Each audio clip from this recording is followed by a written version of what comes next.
From The Will to Believe, the essay, in The Will to Believe and Other Essays, the book by William James. There are two ways of looking at our duty in the matter of opinion, ways entirely different, and yet ways about whose difference the theory of knowledge seems hitherto to have shown very little concern. We must know the truth, and we must avoid error. These are our first and great commandments as would-be knowers. But they are not two ways of stating an identical commandment. They are two separable laws. Although it may happen, indeed, that when we believe the truth A, we escape as an incidental consequence from believing the falsehood B, it hardly ever happens that by merely disbelieving B, we necessarily believe A. We may, in escaping B, fall into believing other falsehoods, C or D, just as bad as B, or we may escape B by not believing anything at all, not even A.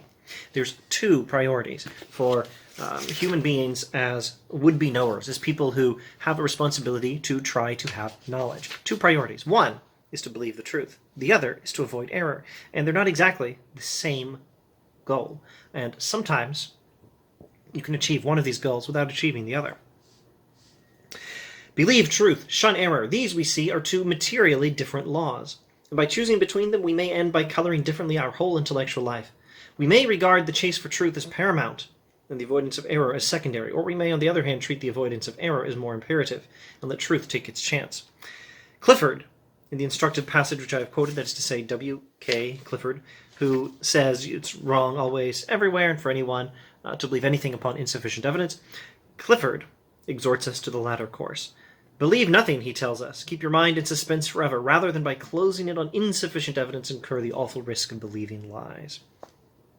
You, on the other hand, may think that the risk of being in error is a very small matter when compared with the blessings of real knowledge, and be ready to be duped many times in your investigation rather than postpone indefinitely the chance of guessing true. I myself find it impossible to go with Clifford. For my own part, I have also a horror of being duped, but I can believe that worse things than being duped may happen to a man in this world. So Clifford's exhortation, as to my ears, a thoroughly fantastic sound. So it is a priority to avoid error. But some people who say, never believe anything religious unless you have proof first, are prioritizing the avoidance of error, which is fine, as far as it goes. But there's also another priority, which is to believe the truth. And you may miss out on believing certain truths if you're trying so hard to avoid error that you're not willing to believe anything that hasn't been proven. You may miss out on some truths that have not been proven, or at least not yet. And we have a right to choose between these priorities. Which is the higher priority for you? Believe truth or shun error? Which are you more afraid of? Not believing something that's true? Or happening to believe something that is false? That's the decision James thinks you have to make. He has respect for someone like Clifford, who is more afraid of believing something false than he is of not happening to believe something that might be true.